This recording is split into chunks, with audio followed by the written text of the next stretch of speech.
Well, if you want to kill the biggest buck on the planet, what state do you go to? And there are a lot of factors that come into play. And Dylan and I even discussing this after we made the notes.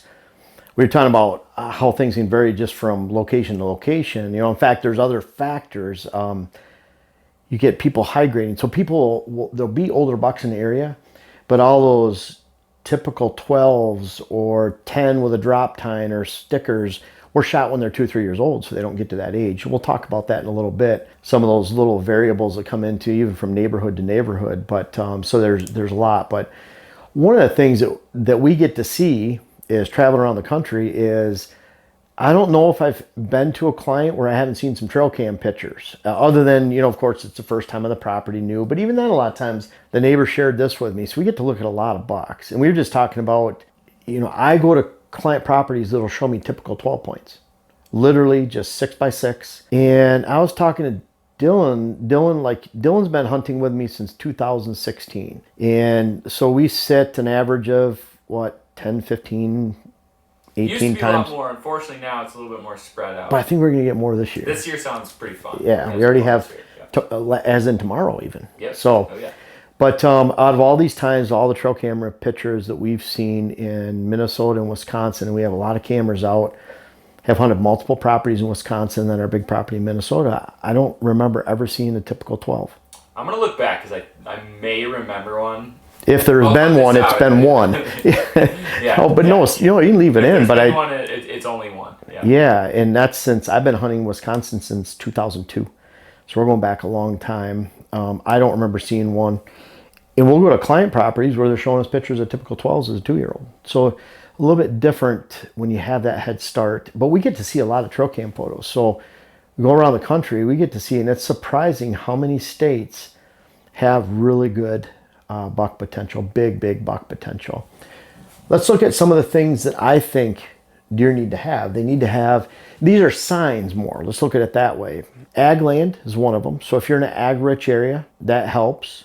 And I would say if you get 4 out of these to take place, 3, 4, you're going to do really well. First, I want to thank you guys so much for buying and trying our food plot seed blends. Now, I want to introduce to you our Switchgrass Blends. And I say blend because we have a southern variety and a northern variety specific to your region. We have a base seed that goes into that's specific to you. And then we have a couple of moderately height stiffening varieties within there so that we can make sure that your stand of switchgrass stays up longer. Check them out on our website. Thank you guys so much. We've sold seed now in over 40 states, and we really appreciate you trying us out. Check out our switchgrass on our site, www.whitetailhabitatsolutions.com. Good soil, which doesn't dictate that there's actually ag or not. For example, I know some areas of central Wisconsin, northern Wisconsin, northern portions of Minnesota that have outstanding giant bucks, and there's not a lot of ag in those areas or any ag at all. There's a lot of rocky soil, there's a lot of swamp, and so there's good soil, which creates great habitat diversity, which is another one. And then you get bucks with great age because there's not a lot of hunting pressure in those areas, even though it might be a high hunting pressure state. No weather extremes. When I talk about no weather extremes, it could be extreme heat in the deep south, and those deer, those body sizes are smaller, or it could be extreme, and I'm not even say cold. I think extreme snow depth is even more important because that's really what dictates that deer tend to migrate. You get heavy snow, and I've seen deer personally where they migrated 3 times over a couple weeks, where you get a big snow, you see the same doe family group leave, and I see they go by actually 3 or 4 tree stands. I follow their tracks. They go for a mile and a half. Everything melts, and then you see them migrate again. Then you see them migrate again. And these are in low deer density areas. It's pretty easy to see these deer coming back. You get to know where they're at, get to know them, that doe family group. But that extreme snow depth is why in some years, I can remember one year, December 12th was the last deer track we saw on the property in the UP. We didn't see another one until April. There were times where the last deer track we saw was in February. It just depended on the snow depth. The cold didn't really matter too much. That depth of snow is what pushed them down to the deer yards. But when that's happening, they're crossing a lot of roads, a lot of boundaries. They're exposing themselves to predation. And at the same time, that depth of snow dictates there's going to be winter mortality. In the UP in Michigan, I'm just using that because I know I'm familiar with it. And it's probably the most extreme as far as they'll lose 50% of all fawns every single year. And on a bad year, they'll lose 90% of all fawns. And that means 50% of the yearlings, the 1.5-year-old deer. So that's just some extreme weather. And you're not going to get a lot of deer. And that extreme weather is also holding antler development back. There's a lot of energy that's being carried out and taken from just for survival alone. So when you're heading into the spring, and they're just trying to catch up. They're just trying to actually, it's not about antlers. It's about getting themselves through safely and alive to the end of the winter time, and then recovering after that. So it's pretty hard on them in those areas, that extreme weather. So when you look at all this, I look at it, if you can find those 5 things in an area, you start seeing, well, there's ag, there's good habitat diversity, there's good soil, not a lot of weather extremes. I'm talking more like southern Michigan, southern Wisconsin, and down into Tennessee, West Virginia, in that location, where over to Oklahoma, you're not getting huge weather extremes either way. And you get age, then you get big bucks. Genetics, who really cares about genetics? Because with genetics, you don't get to see a buck's potential unless he gets age, he has good habitat, he has good food. And I remember deer research biologist, might have been Grant Woods, he was talking about that the world record non-typical might be broken 5 times for every 1 time the typical record would be broken, because with so many people planting food plots and so much of an increase in improving habitat, you have increased food sources, which brings out genetic potential and more potential of those antlers. And so when you do that, you get these non-typical freaks that come out. It's crazy how you can take areas of basic and give them, it's hard to do, but completely change your habitat and change your daily food source and what really they express. So a lot of areas you're looking at genetics. You're not looking at a huge difference in a free-ranging herd, meaning that one area might top out at 220 inches for bucks on that high end, or 250 or even higher, and another end might top out at 180, but they're still darn good bucks, really good bucks either way. So I wouldn't worry about genetics at all. And that leads us to hunting pressure. Age is the ultimate factor, and you add all these other goodies in here of soil and habitat and weather extremes, but if they're not getting the age, you're not getting there. So when you start thinking about states, I can think of southern Michigan, Jackson, Calhoun, Branch. There's some great counties down in the south that produce absolute studs. There's on a property, a couple properties in southern Michigan. I won't even talk about where, because there's so much hunting pressure in those areas. A lot of small properties. Fortunately, there's a lot of co-ops and people that say, we're not going to shoot this level of deer, and we're going to wait till they get to this age. Bottom line is, I've seen areas there where they have a 8 to 10 inch brow tine that's characteristic of a lot of their deer. So we're looking at brow tines over here, sometimes 4 inches, sometimes 6 inches, sometimes 3. But you get in an area like that where they have 10, 12 inch daggers, it's incredible. And incredible mass. There's some areas that are special. And so, but there's just so much hunting pressure. So you can start looking around a lot of different areas. Southern Indiana, awesome. Western Illinois, really, really good. And that could be more of an honorable mention, both those down here. Dylan talked about Maryland, and I've seen Maryland and Delaware over there where they don't get a lot of notice or sleeper states, but there's some giant bucks over there. And I think I could be wrong, but I want to say Delaware is 3 counties. So when you look at a state like that, you look up the number of bucks ever entered. There's not a lot, but there's not a lot of space. There's only 3 counties. So there's not a lot of, and I could be wrong on that, but you get into some of these states that are very small, tiny, East Coast, not a lot of hunters too. And so it could be very deceiving when you just look at Pope and Young or Boone and Crockett entries for some of these states. So when it comes down to it, we're looking at a combination of low hunting pressure and all these goodies up here, combined. And it's interesting, Kansas, Kentucky, Iowa, those are some big buck states, of course. But I've been in areas of Iowa on the east side that had poor soil, more light soil. So then a lot of basic 8-pointers, not a lot of 10-pointers, low racks. The people were trying as hard as they could. They get a 5-6-year-old buck to get over 150, 160. But then there's portions of Iowa that are extreme too. 200-inch deer are fairly common. You have these honorable mention right here, but there's a lot of states that could be honorable mention. Pennsylvania, There's some monster bucks that get shot in Pennsylvania, just high hunter numbers. Great potential in some of these areas. Of course, Wisconsin, Minnesota. I can see a difference between Minnesota right here and some of the areas of Wisconsin that I've been familiar with or hunted, where we're getting pretty good bucks around here. Neighbor of ours, Chad Garteski, just shot one that's in the 180s, 185, somewhere around there. 190 is huge. We had pictures of him last year. I told him I at least wish he would have let us get some HD video of him in front of a trail camera. We didn't see trail cam photos of him until mid-October. He is one of the ones I really was hoping to have a close encounter with this year, and obviously won't. But not a lot of 200-inch plus. And it's crazy. Look at Ohio. High hunting pressure in Ohio. But I love going out there. I'm there in Ohio 3 times a year. I'll visit anywhere from 25 to 30 clients, somewhere around in that range. When I'm there, it's incredible the bucks I see that clients will show me. And I've literally had a client that for 15 years in a row, they've seen a 200-inch plus. In between them and their neighbors, they've seen multiple 200-inch plus every single year for 15 years. He was actually very ticked off that he shot one that was 195, 196. It wasn't 200, so it didn't meet with his. And I'm saying these people are spoiled. But the point is that people will say, oh, a 200-incher, that's 1 in a million, 1 in 100,000, whatever statistic is. No, depends on the area. It might be across the entire country, but when you're looking at certain areas, they're a lot more common than you think. A lot more common. When they get to 5, 6 years old, it's possible they could be 200 inches, where another area, they might be hard to be a 140, 130. So if you're talking about inches. So Ohio, I like Ohio.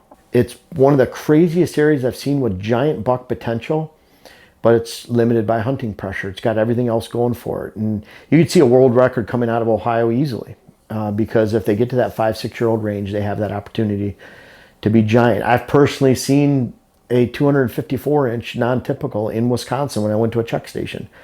It was back in about 2005, right around there, 2004. And I remember checking in my buck, and it was nice, respectable, 143-inch, 4-year-old.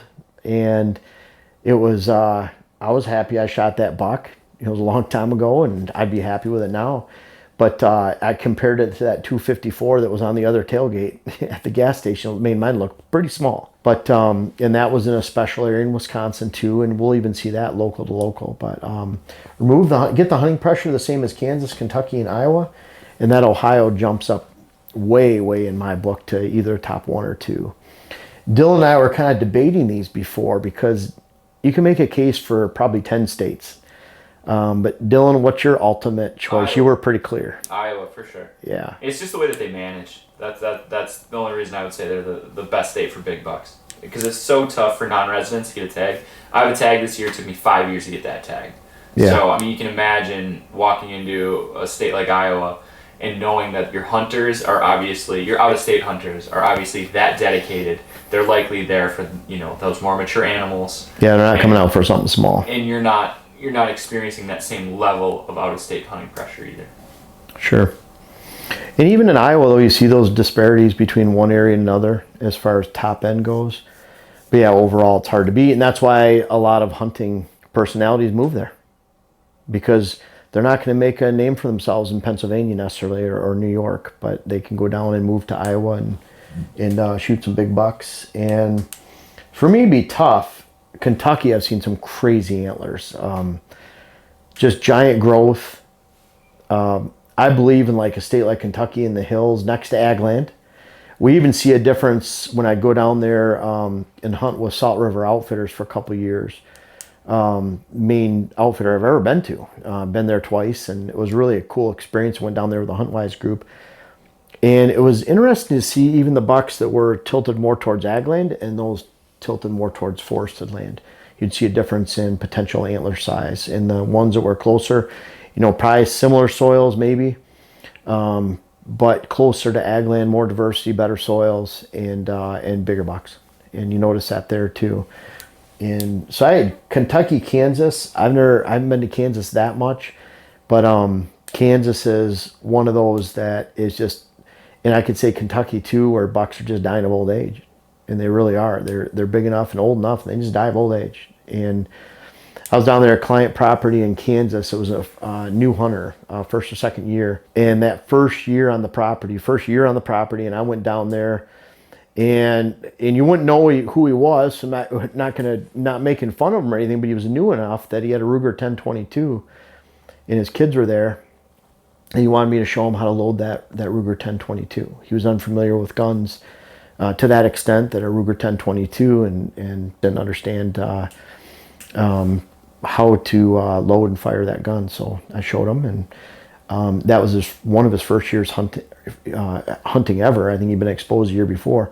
But right away, he shot a 6-year-old 170, 165, 80-inch buck. It was just some freak.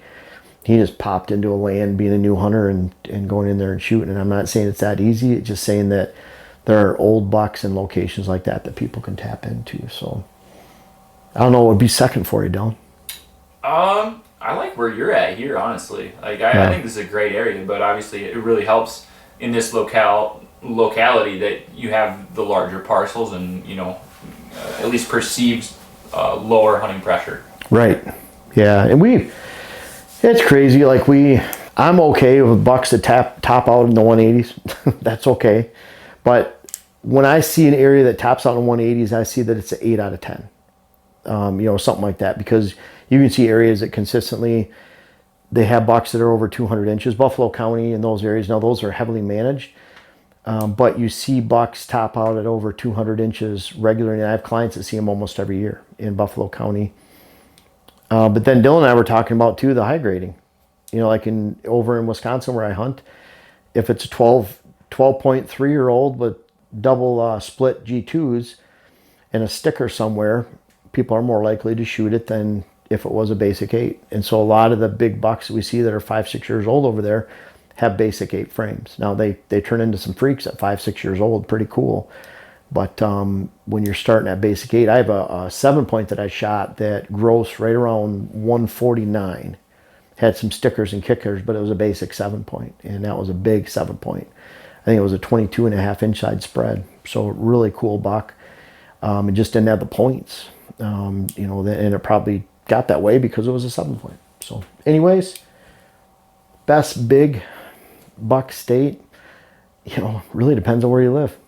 There's a lot more states, and I can think of I obviously think of the Illinois, but I think of southern Indiana, portions of Ohio, southern Michigan, of course Wisconsin, south and west, but north and south central, Minnesota, up north in the swamp areas where they meet the plains areas or grass. Southeast Minnesota, of course. Dylan had mentioned Nebraska. It's just hard to get into. Eastern Nebraska. Yeah. It's right along that's the Missouri there. Yeah. I feel like there's some really, really big bucks that get killed there every year. Then we were climbing up in North Dakota in that area. There's some monsters up there. Big bucks. It's amazing. I've been out to Wyoming, Colorado, Kansas, on that line, Colorado, monster bucks in that Colorado area, eastern Colorado. And, think about Oklahoma. Ooh, man, that one slipped on the radar on this video. That's another great thing. It is, isn't it? Yeah, that's an area where there's not a lot of hunting pressure, too. You start getting away from that center of Iowa, then it starts getting a little bit lighter hunting pressure, just not as much notoriety. But you go like Iowa to Kentucky, that gets a lot more notoriety. But over on the East Coast, it is amazing some of the bucks you see up north. But the bottom line is, we see a lot of times, and I want to give this, talk about this real quick, is public land. So just give a point right here, just public land in general. I get so sick and tired of people saying, well, I only hunt public land. So there's so much pressure. Folks, there's unpressured public land everywhere. And no one likes going back that far. Now there's places you go back in a half hour, 45 minutes, you're going to see a lot of people. But you can usually figure that out ahead of time. We're talking remote areas. They're not very good areas to stay. Not a lot of good lodging. Maybe really bad cell service. But the bottom line is, I had 3 clients last week up against public land, and literally 234-inch shot down the road, 187 shot across the road, and they're coming out of the public land and going into the private land every day. And no one hunts there. No one hunts those lines. They never see another hunter. If they do, it's just someone passing by. And I won't even go as far to say where these areas were. The bottom line is, in close proximity to high population centers within a couple hours, there's good public land hunting in almost every state across this entire board, probably every state, all regions of every state. So there's a lot of opportunity out there that's not getting tapped into when it comes to public land. So a lot of untapped. You've probably seen that, Dylan. Oh yeah, no Public doubt. land. It's crazy. Some of the public land. You look on a aerial photo of a client's map and you think, well, that's public land. Is that public land right there? And they're like, yeah, it's kind Then you of. feel greasy, like, does that mean I can go back and hunt that? Like, Yeah. now it's like, I don't know that I would, because I think I'd feel a little guilty, but... One of those last week, they told me I could come back and hunt it, and it was kind of like, they even said I could stay at their place. I'm like, no, it just seems too... I've had clients ask me to come back and hunt, and I've never... I had one client, close friend, one of my close friends, Ross, that actually worked for the business for a while. I went back and hunted on his land in Michigan, but that was... And he hunted out with me, so it was a little trade we did. Yeah, even on going public land, next to someone's property. But when you see these states, we go to a random state and you see public land and they're shooting these giants and they're coming off public land. I was one in, where was that? It was Michigan. And they had 140 to 160 inch bucks coming off the federal land next to them. And they had a lake on the south side of the property towards the southeast. Public land was down towards the southeast. And there's a pinch point between the lake and a clear cut where the bucks are coming right onto the land, and literally anyone on this planet, but they don't, could drive into the public land on federal land, walk in a half mile through flat ground, no swamp, sit on the edge of that funnel, blow their scent back into the open clear cut, and shoot 150 inches. It's going back and forth probably in the early season this year. So there's lots of those scenarios happening, and you just need to look for them. But bottom line, the best whitetail state, again, there's a lot of great ones. We're judging them pretty harsh in this, but look for these conditions right here. Find low hunting pressure, and you're going to find a great state to hunt, great location to hunt, regardless of the state. Folks, I want to make sure you check out my web class video series, whether it's how to design your food plot program or how to design your property in general. And we have a new one coming out that'll be how to hunt the rut. But these bucks back here are testament. Some of these bucks go back to 93. They're even in different states. I urge you to check out those web classes so that you can help yourself, help your land, help your hunt. The link is in the description. And also for those that have tried them out, I encourage you to offer some feedback in the comments below. Thank you.